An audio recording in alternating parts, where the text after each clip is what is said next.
Assalamualaikum warahmatullahi wabarakatuh. Perkenalkan, nama saya Gunawan Rubiksana dan saya adalah mahasiswa dari Universitas Muhammadiyah Jakarta, prodi kedokteran. Dan dalam video ini saya akan berperan sebagai dokter yang mempraktikkan bagaimana cara melakukan pergantian perban dan juga perawatan luka kepada pasien. Nah, seperti ini. Nah, untuk melakukan ini kita harus melakukan informed consent terlebih dahulu kepada pasien ya, mengenai prosedur-prosedur yang akan dilakukan. Kita mulai ya. Assalamualaikum warahmatullahi wabarakatuh, Pak. Sebelumnya perkenalkan, nama saya Gunawan Rubiksana. Saya adalah dokter yang akan merawat luka Bapak dan juga mengganti perban Bapak. Nah, mungkin Bapak akan merasa tidak nyaman karena prosedur-prosedur ini harus menggunakan alat-alat yang mungkin membuat Bapak tidak nyaman. Nah, sebelumnya apakah Bapak bersedia Pak melakukan prosedur ini? Baik Pak, terima kasih. Nah, untuk langkah pertama yaitu kita harus mencuci tangan terlebih dahulu menggunakan air ataupun hand scrub. Tapi saya akan mempraktekannya saja. Pertama-tama yaitu kita melakukan seperti ini. Telapak tangan, lalu punggung sela-sela jari. Nah, lalu ini sela-sela jari telapak tangan. Lalu ini punggung jari seperti ini. Nah, lalu genggam jempol seperti ini dan usap-usap, putar-putar juga. Dan juga kita bersihkan jari-jari kita seperti ini. Kuku. Nah, setelah itu kita bilas dengan air. Nah, selesai. Nah, untuk langkah selanjutnya yaitu kita harus mempersiapkan alat-alatnya terlebih dahulu. Untuk alat-alat yang non steril itu ada sarung tangan non steril, pipa fix dan juga asa non steril. Dan untuk yang alat-alat yang steril itu terdiri dari sarung tangan steril, NaCl, povidone dan juga gunting serta pinset chirurgis dan juga anatomis, dan juga pasta yang steril ya. Nah, untuk langkah yang pertama setelah mencuci tangan kita harus menggunakan ini sarung tangan non steril.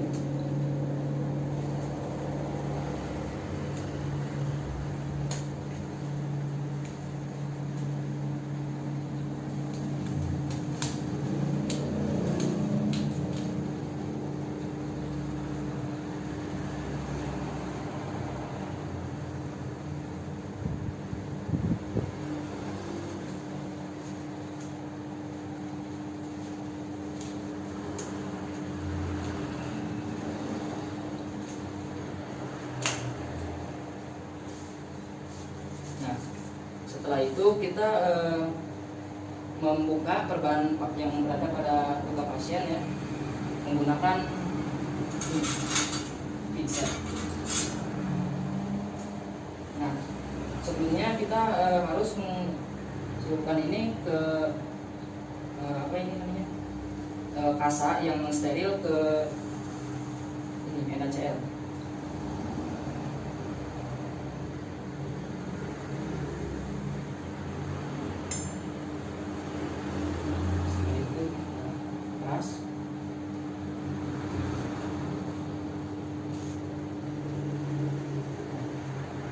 Kita bilas ke plester yang berada pada luka pasien.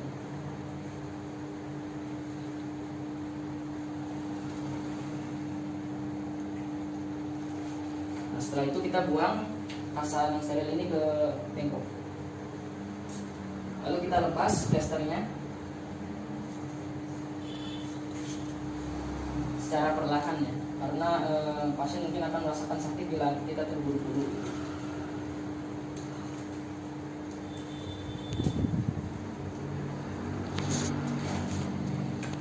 Lalu kita buang.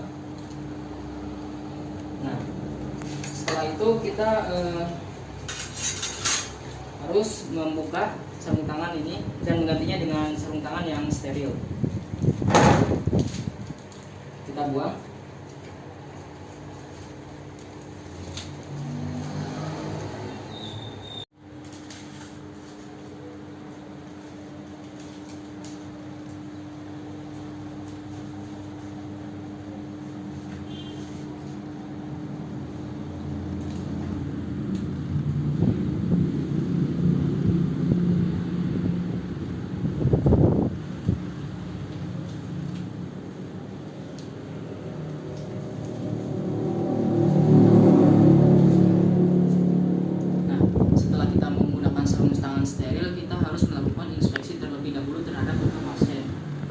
apakah luka pasien tersebut itu memiliki jaringan nekrosis, lalu luasnya seberapa dan dalamnya seberapa dalam, serta apakah luka tersebut memiliki jahitan. Nah, setelah menginspeksi kita harus melakukan pembersihan terlebih dahulu menggunakan NaCl.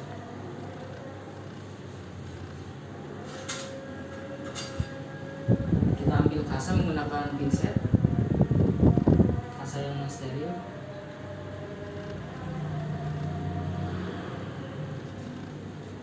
Celupkan ke NaCl. Setelah itu kita peras.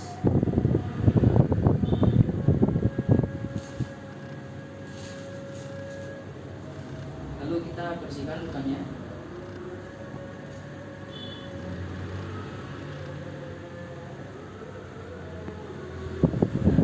Lalu kita buang di bengkok. Nah, setelah itu kita periksa apakah ada jahitan atau jaringan nekrosis pada luka.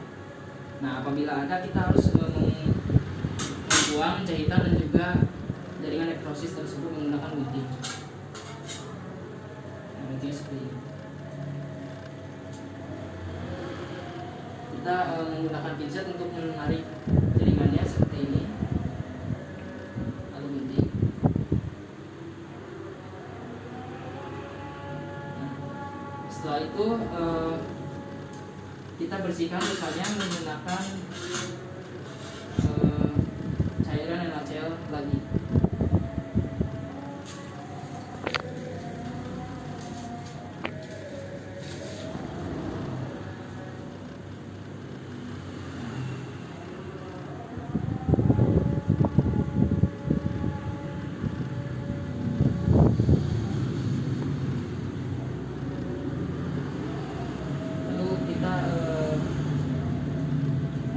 Balut di peras,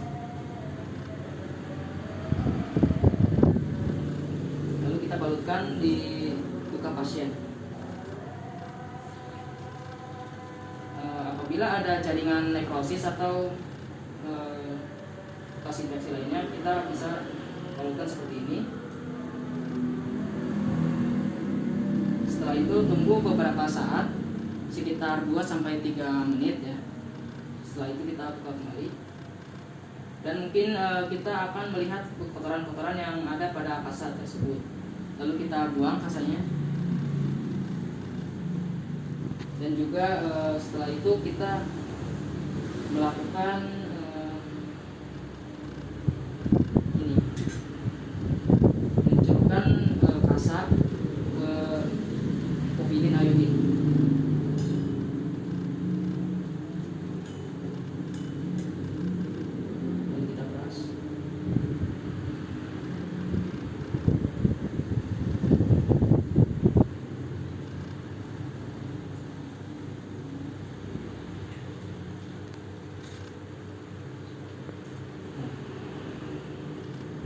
Lalu kita usapkan seperti cara yang tadi, yaitu dari permukaan luka dari dalam keluar dengan cara sirkulasi seperti ini.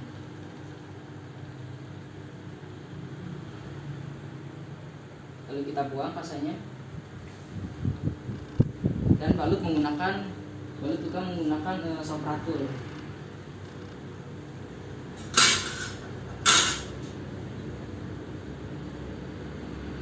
Kita buka dan pastikan ukuran sopratul itu sebesar ukuran lukanya.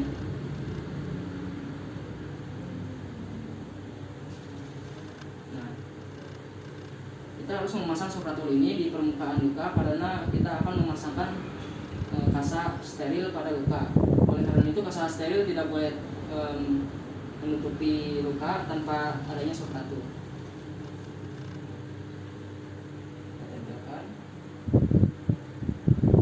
Lalu setelah itu kita gunakan kasa steril.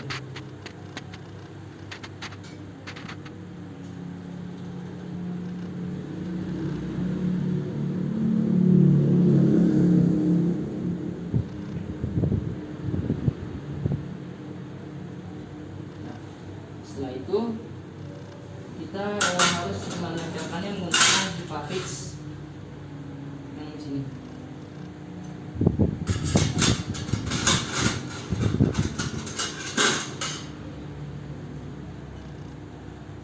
Kita potong Favix sesuai ukurannya.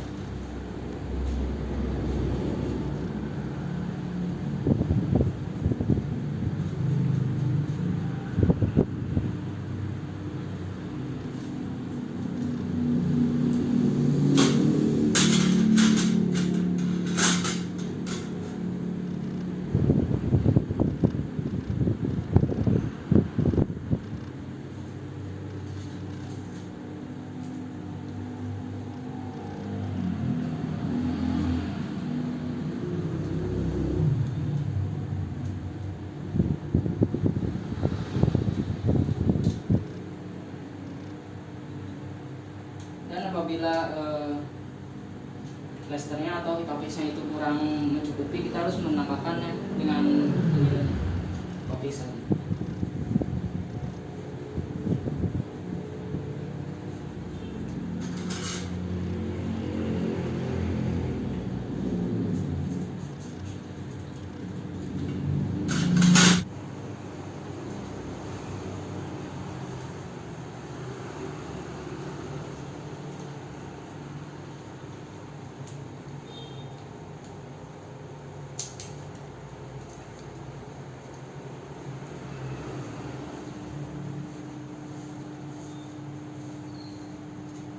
Lalu kita buang.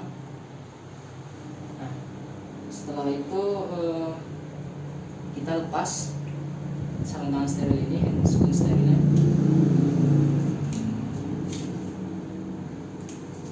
Dan buang ke impor.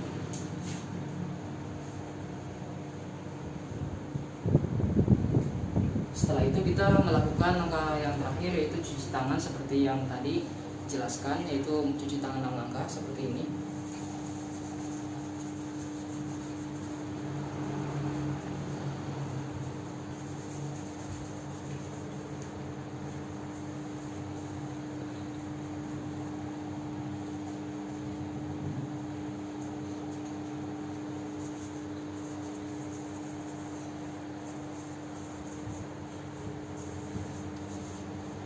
Nah, setelah itu kita laporkan, dokumentasikan hasil perawatan luka kita dan hasil penggantian perban kita kepada pasien.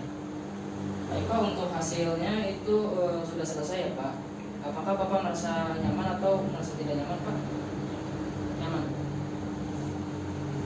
Baik Pak, untuk sesi prosedurnya sudah selesai ya. Terima kasih Pak karena telah menjadi pasien saya. Dan mungkin lain kali Bapak bila merasa tidak nyaman dengan ini, mungkin saya bisa membantu Bapak.